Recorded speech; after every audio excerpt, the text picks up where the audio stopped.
महर्षि वाल्मीकि जी ने रामायण की रचना की है और वाल्मीकि रामायण के बाल कांड में चत्वारिंशः सर्गः 40वें सर्ग का हम सभी स्वाध्याय कर रहे हैं। पिछले दिनों हमने जाना था कि जब महाराज सगर, क्या नाम था? सगर, जो अयोध्या के राजा थे, तो महाराज सगर ने यज्ञ प्रारंभ करने की योजना बनाई।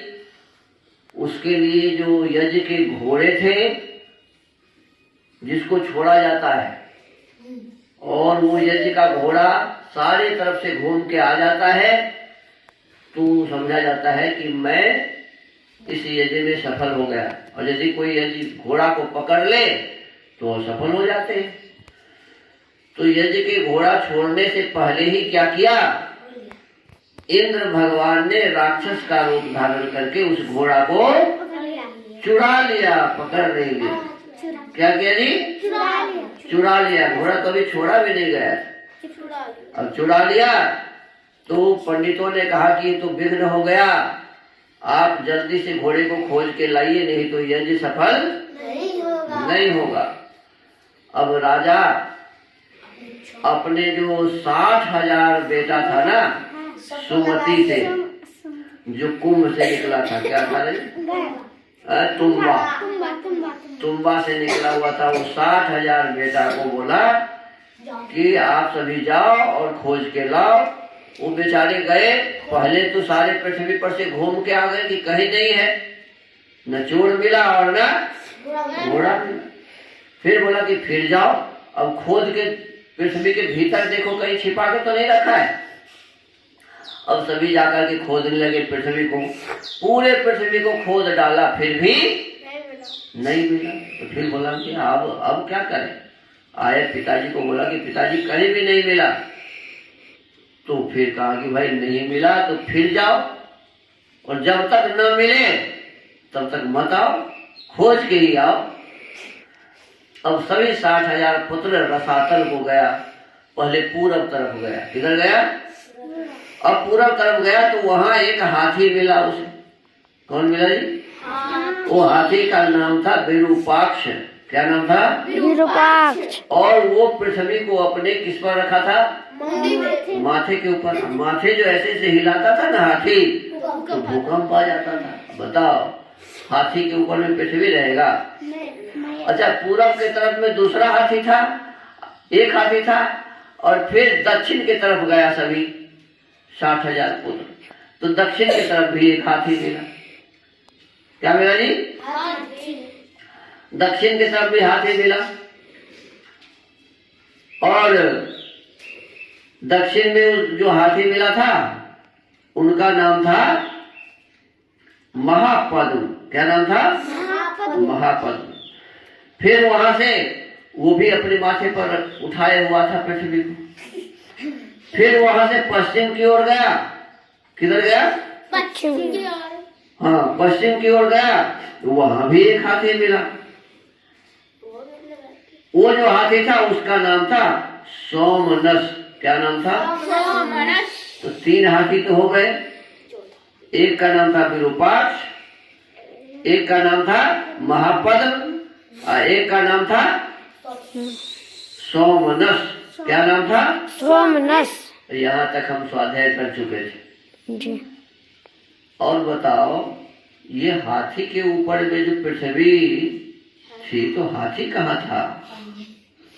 अरे, पृथ्वी तो हाथी के ऊपर में था, हाथी के माथे पर।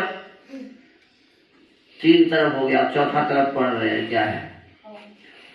तो हाथी कहाँ पर था, तो विचार करना पड़ेगा ना जी। आगे कहते हैं, ते तं प्रदक्षिणं कृत्वा पृष्ट्वा चापि निरामयम् खनन्तः समुपाक्रांता दिशंसु ममतिं तदा।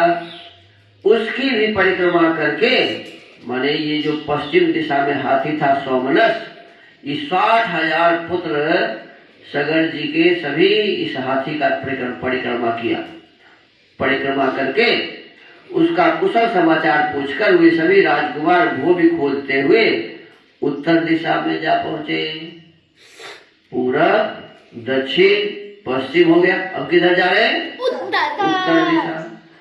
उत्तरस्यांग रघुश्रेष्ठ ददृशुन हिम पांडुरम भद्रं भद्रेण वपुषा धारयन्तं महिमिमाम। रघुश्रेष्ठ उत्तर दिशा में उन्हें हिम के समान श्वेत भद्र नामक दिग्गज दिखाई दिया। वहां भी एक हाथी मिला। उत्तर दिशा में क्या दिखाई दिया जी?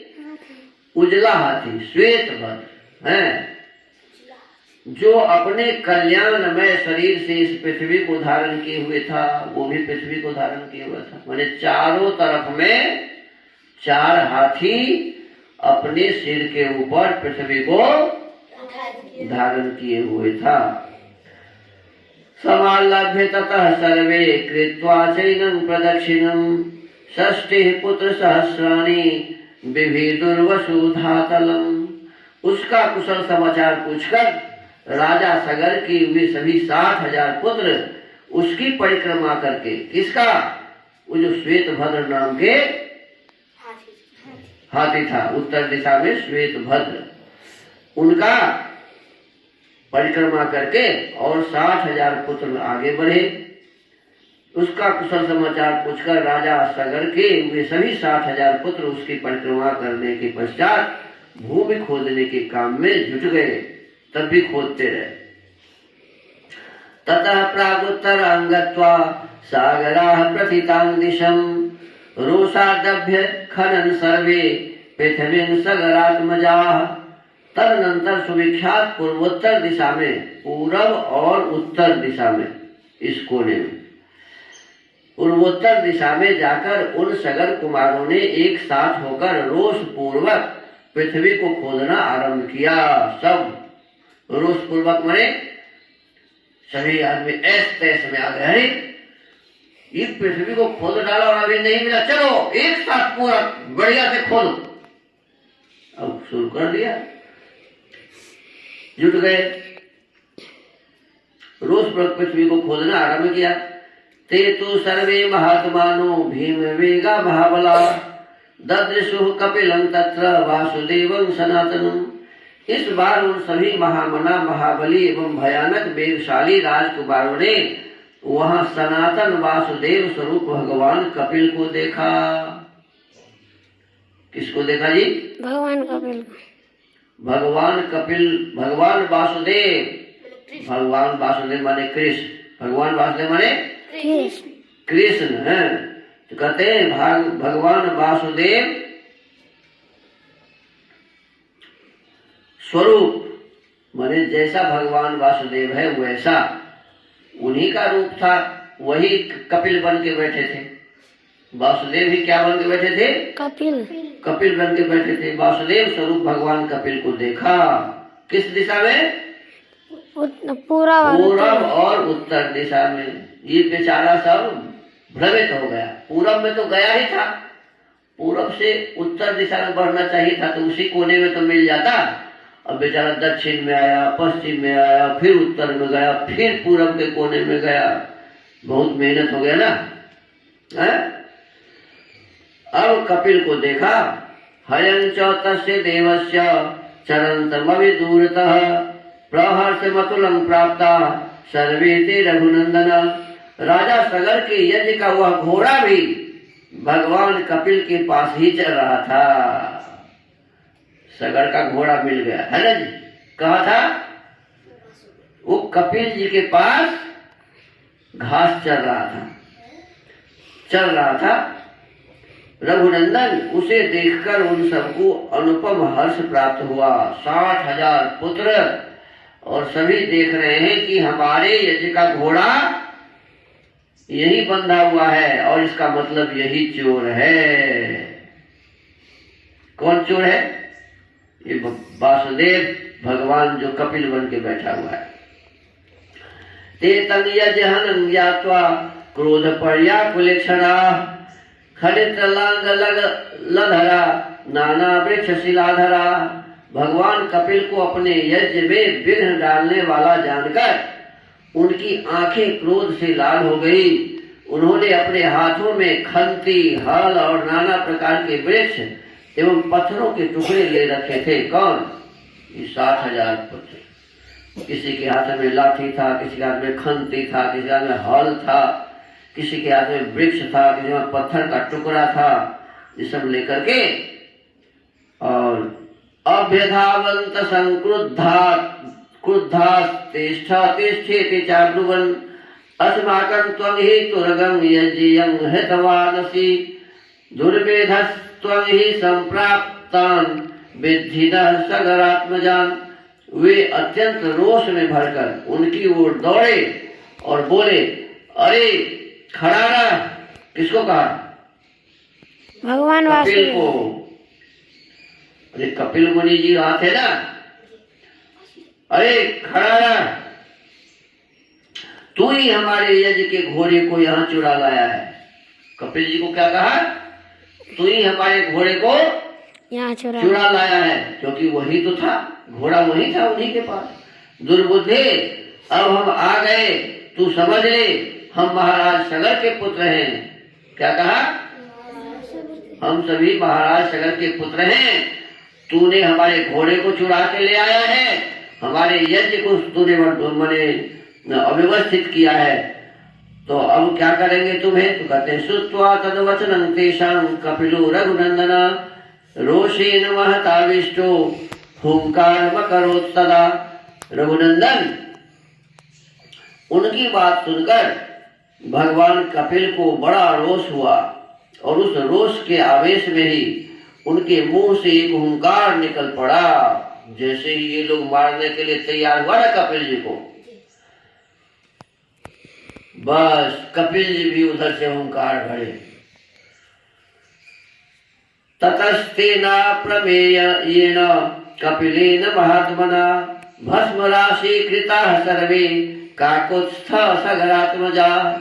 श्री राम, उस हुंकार के साथ ही उन अनंत प्रभावशाली महात्मा कपिल ने उन सभी सगर पुत्रों को जलाकर राख का ढेर कर दिया। क्या कर दिया जी?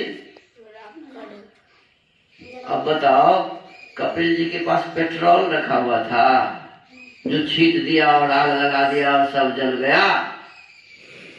कहते कि खाली वो हुंकार भरा, कपिल जी और सभी 60,000 पुत्र सगर के जल के क्या हो गया जी? नष्ट हो गया। अच्छा देखो, ये तो चुराने वाला कौन था? इंद्र था ना। घोड़ा चुराने वाला कौन था? इंद्र। और वो बांध दिया कहाँ करके घोड़ा को? कपिल जी के पास। अरे कपिल जी तो वासुदेव भगवान कृष्ण जी कपिल बन करके वहां बैठे हुए थे, ऐसा ही लिखा हुआ है इसमें।